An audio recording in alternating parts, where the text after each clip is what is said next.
मदरवर्ल्ड के नाम से जाने जाने वाले ग्रह पर शाही वंश ने हजारों वर्षों तक शासन किया, लेकिन अंतःसत्त्वा की उनकी लालसा ने उन्हें अपनी दुनिया की हर चीज का उपभोग करने के लिए प्रेरित किया। उन्होंने अन्य ग्रहों पर विजय प्राप्त करने और अपने साम्राज्य का विस्तार करने के लिए अपनी सेनाएं भेजने का फैसला किया, जब तक कि एक दिन राजा और रानी की हत्या नहीं हो गई। विजित ग्रह उस अवसर का उपयोग क्रांति शुरू करने के लिए करना चाहते थे, इसलिए सीनेटर बालिसारियस ने कदम बढ़ाया और खुद को नया रीजेंट घोषित कर दिया। फिर उसने अपने सबसे क्रूर सैनिकों को बिना किसी दया के सभी विद्रोहियों को कुचलने के लिए भेजा। वेल्ट नामक ग्रह पर किसानों की एक छोटी सी बस्ती अपने दैनिक कामों में व्यस्त है, तभी अचानक उन्हें आसमान में एक साम्राज्य का जहाज दिखाई देता है। कोरा एक युद्ध अनाथ है और वह इसे तुरंत पहचान लेती है, इसलिए वह सभी को चेतावनी देने के लिए शहर की घंटी बजाने के लिए दौड़ती है। गांव के नेता सिंदरी स्थानीय लोगों को इकट्ठा कर चर्चा करते हैं कि आगे कैसे बढ़ना है, और किसान गुन्नार का मानना है कि उन्हें सैनिकों का स्वागत करना चाहिए क्योंकि वे उनका अनाज शहर में दी जाने वाली कीमत से 3 गुना कीमत पर खरीदेंगे। कोरा तुरंत असहमत होते हुए बताते हैं कि साम्राज्य बलपूर्वक अपनी जरूरत की हर चीज ले लेता है और पीछे केवल विनाश छोड़ता है। बहस शुरू होती है, लेकिन इससे पहले कि वे किसी निष्कर्ष पर पहुंच सकें, साम्राज्य के जहाज गांव के पास उतरते हैं। एडमिरल नोबल सिंदरी से गले मिलते हैं और बताते हैं कि वे ब्लडेक्स भाई बहनों के नेतृत्व में एक विद्रोही समूह की तलाश कर रहे हैं, लेकिन उनकी सेना को भोजन की जरूरत है। सिंदरी झूठ बोलता है और उसे बताता है कि उनकी मिट्टी ज्यादा उपज नहीं देती है, इसलिए गांव के पास केवल खुद को खिलाने के लिए पर्याप्त है। नोबल उस पर विश्वास नहीं करता और बताता है कि हर कोई स्वस्थ और अच्छी तरह से खिलाया हुआ दिखता है, इसलिए गुन्नार एक स्पष्टीकरण के साथ हस्तक्षेप करता है। वह एडमिरल को यह बताने की कोशिश करता है कि सिंदरी केवल गांव की रक्षा के लिए सर्दियों के लिए भोजन बचाने की कोशिश कर रहा था, लेकिन वह कुछ भोजन नोबल को अच्छी कीमत पर बेचने को तैयार है। धोखा दिए जाने से क्रोधित होकर नोबल ने अपनी बेंट पकड़ ली और सिंदरी को तब तक पीटता रहा जब तक कि उसकी मौत नहीं हो गई।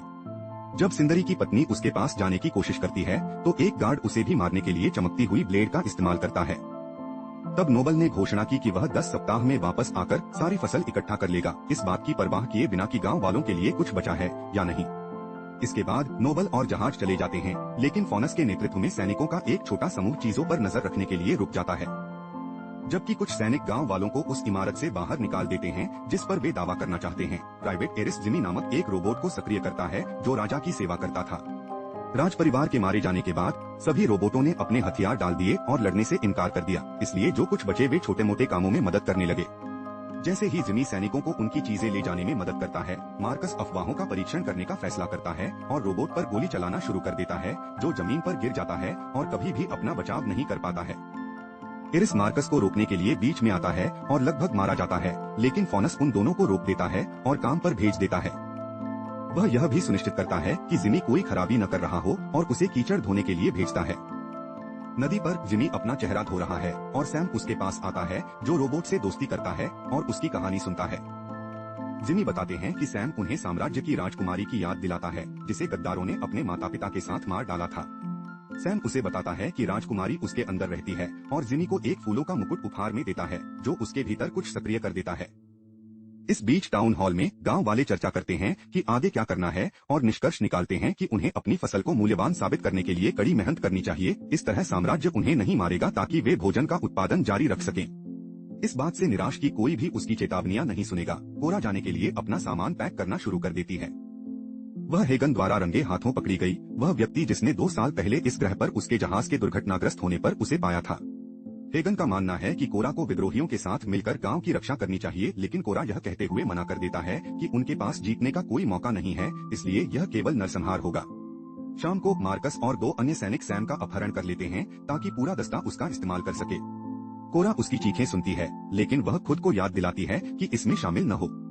एरिस सैम के बचाव में आता है और कुछ लोगों को मुक्का मारने में कामयाब हो जाता है, लेकिन उनकी संख्या बहुत अधिक होती है और वे तुरंत उस पर हावी हो जाते हैं।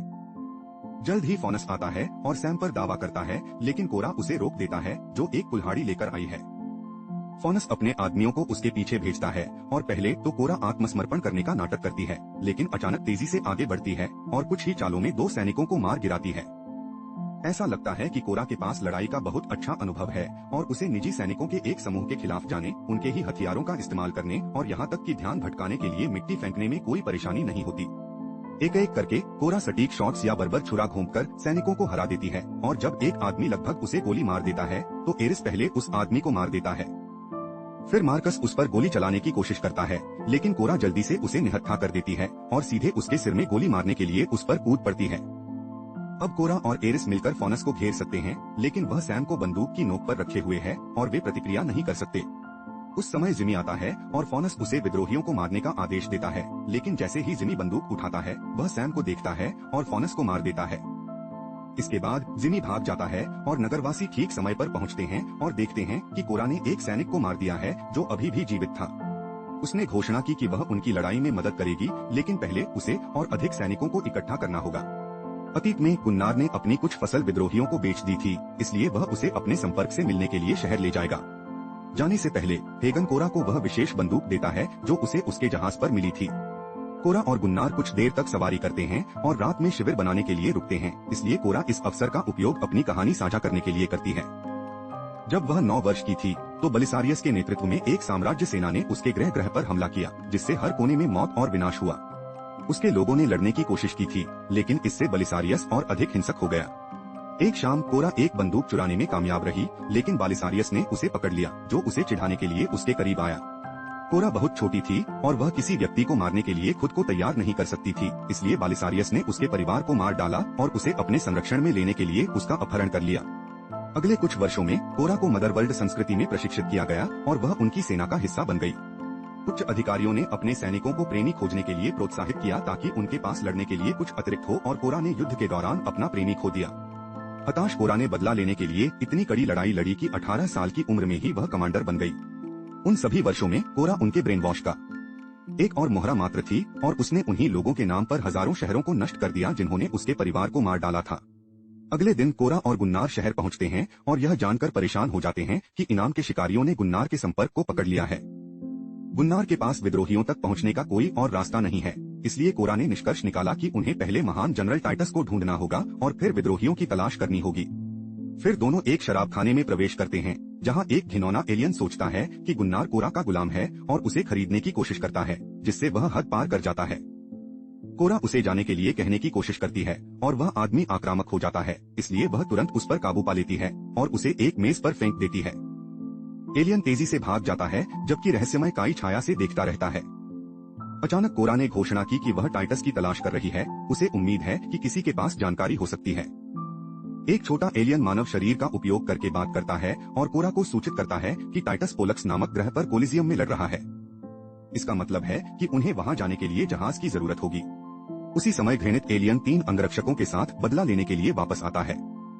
तुरंत गोलीबारी शुरू हो जाती है और शराब खाने में मौजूद लोग छिपने के लिए भागते हैं, जबकि कोरा अंगरक्षकों के साथ गोलियां चलाता है और उन्हें एक एक करके मारने के लिए दौड़ता है। गुन्नार एलियन से लड़ने की कोशिश करता है, लेकिन उसके घूंसे ज्यादा असर नहीं करते। शुक्र है कि कोरा गुन्नार को मारने से पहले ही एलियन को नीचे गिरा देता है। फिर वह आखिरी अंगरक्षक को मारने के लिए मुड़ती है और एलियन उस पर पीछे से हमला करने की कोशिश करता है, लेकिन काई बीच में आकर पहले उसे गोली मार देता है। इसके बाद काई मृत लोगों की जेब खाली कर देता है और उन दोनों को पोलक्स के पास ले जाने के लिए अपना जहाज देता है और उनके द्वारा दिए जाने वाले थोड़े से पैसे भी स्वीकार कर लेता है।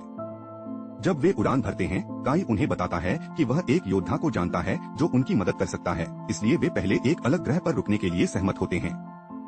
गुन्नार ने पहले कभी अपनी दुनिया नहीं छोड़ी थी और वह अंतरिक्ष में जहाज को उड़ते देखकर आश्चर्यचकित है। इस बीच साम्राज्य के मुख्य जहाज में नोबल पाइप को सीधे अपने शरीर से जोड़कर धूम्रपान कर रहा है। एक सैनिक उसे यह बताने आता है कि इनाम के शिकारियों ने एक मुखबिर को पकड़ लिया है, इसलिए नोबल उसे उस आदमी को उसके पास लाने का आदेश देता है और फिर अपने टेंटेकल प्रेमी के पास वापस चला जाता है। कुछ समय बाद कोरा का समूह न्यूबोडी पहुंचता है और रैंचर हिकमैन से मिलता है, जिसके पास तारक नाम का एक गुलाम है। अतीत में तारक ने भी साम्राज्य के खिलाफ लड़ाई लड़ी थी, लेकिन उसे पकड़ लिया गया और गुलाम बना लिया गया। वह फिर से लड़ना पसंद करेगा, लेकिन अपनी आजादी के लिए उसे हिकमैन को बहुत सारा पैसा देना होगा। उस समय हिकमैन एक शर्त रखता है, यदि तारक बेनस नामक जानवर को वश में कर सकता है तो उसे जाने की अनुमति है। यदि वह नहीं कर सकता है तो कोरा और उसके साथियों को भी उसका गुलाम बनना होगा। वे शर्त स्वीकार करते हैं और तारक बेनस के पास जाता है, जो हिंसक रूप से अपने शरीर को हिलाकर जंजीरों को खोलने की कोशिश करता है। तारक घुटनों के बल बैठकर यह दिखाता है कि उसका कोई बुरा इरादा नहीं है और वह अपनी मूल भाषा में बोलता है और बेनुस को बताता है कि वे एक जैसे हैं क्योंकि उन दोनों को उनके घरों से दूर ले जाकर जंजीरों में जकड़ दिया गया था। मैत्रीपूर्ण शब्दों के साथ वह बेनस के साथ संबंध बनाने में कामयाब हो जाता है और एक कोमल स्पर्श साझा करने के बाद तारक जानवर को उसकी जंजीरों से मुक्त करता है और फिर उस पर सवारी करता है। वे एक साथ उड़ान पर जाते हैं, लेकिन बेनस को सवार के साथ रहने की आदत डालने में परेशानी हो रही है, इसलिए यह लगभग कुछ चट्टानों से 2-3 बार टकरा जाता है। एक समय तारक एक चट्टान के किनारे पर गिर जाता है, लेकिन वह जल्दी से संभल जाता है और एक बड़ी छलांग लगाकर फिर से वेनस के ऊपर आ जाता है। अब वे अधिक आसानी से उड़ने में सक्षम हैं और जल्द ही वे बिना किसी समस्या के खेत में वापस आ जाते हैं। तारक को समूह के साथ जाने की अनुमति दी जाती है और आत्मसंतुष्ट हिकमैन भी वेनस की सवारी करने की कोशिश करता है, लेकिन प्राणी उसे नीचे गिरा देता है और अपने पंजों से उसे मार देता है। कोरा तारक से प्रभावित है, इसलिए काई उसे और योद्धाओं के पास ले जाने की पेशकश करता है जो मदद कर सकते हैं। कुछ क्षण बाद वे डग्गस पहुंचते हैं और तलवारधारी नेमेसिस से मिलते हैं, जिसे पहले एक व्यक्तिगत मिशन पूरा करना होता है। वह हरमाड़ा के पीछे जाती है, जो एक मकड़ी जैसा एलियन है जिसके बच्चों को साम्राज्य ने मार दिया है और जिसने न्याय की मांग करते हुए एक मानव बच्चे का अपहरण कर लिया है। नेमेसिस उसे समझाने की कोशिश करता है और समझाता है कि उसने अपने बच्चों को भी साम्राज्य में खो दिया है, लेकिन हरमाड़ा सुनने से इनकार कर देता है और हमला करने की कोशिश करता है। अपनी तलवारों का उपयोग करते हुए नेमेसिस हरमाड़ा के सभी पैरों को चकमा देती है या अवरुद्ध कर देती है और यहाँ तक कि बच्चे को गिराने के लिए उसके एक पैर को काट भी देती है। जब गुन्नार लड़की को बचाता है, तब हरमाड़ा नेमेसिस को गिरा देता है और फिर उसके हाथ पर छुरा घोंप देता है। हालांकि नेमिस के पास यांत्रिक दस्ताने हैं, इसलिए वह अभी भी आगे बढ़ सकती है और एक और पैर काट सकती है। हरमाड़ा उसे फिर से नीचे गिरा देती है और फिर गुन्नार और बच्चे को मारने की कोशिश करती है, लेकिन नेमेसिस उसके पीछे छुरा घोंप देती है और उसके ब्लेड में आग लगाने के लिए उसके गॉन्टलेट्स का इस्तेमाल करती है। जैसे ही वह फर्श से नीचे फिसलती है, नेमेसिस हरमाड़ा के मकड़ी के शरीर पर हमला करता है और फिर एक ही समय में दोनों तलवारों से उसके मानव धड़ पर वार करता है। इसके बाद नेमेसिस समूह में शामिल हो जाता है और वे फिर से उड़ान भरते हैं। गन्नर और कोरा एक और पल साझा करते हैं और वह उसे अपने बारे में कुछ और बताने का फैसला करती है। क्योंकि वह बालिसारियस की दत्तक पुत्री थी, इसलिए उसने एक विशेषाधिकार प्राप्त जीवन जिया और जल्द ही शाही रक्षक का हिस्सा बन गई। वह राजकुमारी की सुरक्षा की प्रभारी थी, जिसके पास प्राणियों को वापस जीवन देने की अनोखी शक्ति थी। आज भी कोरा को हमले के दिन उसे न बचा पाने का अपराध बोध होता है। कुछ समय बाद समूह पोलक्स पहुंचता है और उस क्षेत्र का दौरा करता है जहां हर दिन दर्जनों योद्धा मरते हैं। जनरल टाइटस की हालत बहुत खराब है और उन्हें उसे स्नान कराने के लिए अंदर खींचना पड़ता है, लेकिन वह पूरी प्रक्रिया के दौरान विरोध करता है। टाइटस पुराने राजा का सेनापति हुआ करता था, लेकिन जब उसकी सेना पर घात लगाकर हमला किया गया और उसके सभी लोग मारे गए क्योंकि उसने आत्मसमर्पण करने की कोशिश की थी, तो वह गहरे अवसाद में चला गया। पहले तो वह लड़ना नहीं चाहता, लेकिन जब कोरा उसे बदला लेने का मौका देती है तो वह अपना मन बदल लेता है। इस बीच इनाम के शिकारी विद्रोही संपर्क को नोबल के पास लाते हैं, जो जानकारी के बदले में उसे जाने देने का वादा करता है। वह आदमी बताता है कि ब्लडेक्स भाई बहन शारान में राजा लेविटिका के संरक्षण में है। फिर नोबल उसे मार देता है। कुछ क्षण बाद कोरा की टीम शारान पहुंचती है और राजा लेविटिका से मिलती है, जो विद्रोहियों के साथ एक बैठक की व्यवस्था करने के लिए सहमत हो जाता है। जल्द ही ब्लडेक्स भाई बहन अपनी विद्रोही सेना के साथ पहुंचते हैं और कोरा उन्हें अपनी लड़ाई के बारे में बताती है। यह स्वीकार करती है कि जीतने की संभावना कम है, लेकिन यह भी बताती है कि उसके लोगों ने हमेशा उन्हें खाना खिलाया है, इसलिए कम से कम वे उनका बचाव कर सकते हैं। भाई डेरियन मदद करने के लिए सहमत हो जाता है और फिर अपनी सेना के पास जाता है और स्वयंसेवकों के लिए पूछने के लिए एक हार्दिक भाषण देता है। कुछ विद्रोही खुशी खुशी उसके साथ जाने को तैयार हो गए। इसके बाद समूह अपने नए सहयोगियों के साथ निकल जाता है और काई कहता है कि वह उनसे इतना प्रेरित हुआ है कि वह उनकी लड़ाई में मदद करना चाहता है। हालांकि उसके पास अभी भी कुछ बक्से देने बाकी हैं, इसलिए कोरा घर जाने से पहले एक आखिरी बार रुकने के लिए सहमत हो जाता है। समूह के जाने के कुछ ही समय बाद नोबल और उसके लोग लेविटिका को ढूंढते हैं और उसके राज्य को नष्ट कर देते हैं। लेविटिका सहयोग करने से इनकार कर देता है, इसलिए नोबल उसे अपनी बेंत से मार देता है। फिर जब सेना क्षेत्र को उड़ाने का काम पूरा कर लेती है, तो नोबल को एक संदेश मिलता है जिसमें उसे बताया जाता है कि विद्रोहियों को कहां ढूंढा जाए। कुछ घंटों बाद टीम गोंडीवाल पहुंचती है और काई को पुल पर माल उतारने में मदद करती है। कोरा उसे स्थानीय लोगों के साथ बातचीत करते हुए देखती है और कुछ गड़बड़ होने का आभास करती है। तभी अचानक एक छिपे हुए साम्राज्य अंतरिक्ष यान से गोलीबारी शुरू हो जाती है और उनके अधिकांश जहाज नीचे गिर जाते हैं। फिर रोबोटों का एक समूह टीम पर घात लगाता है और उनमें से अधिकांश को पकड़ लिया जाता है, क्योंकि काई अपने असली इरादों का खुलासा करता है।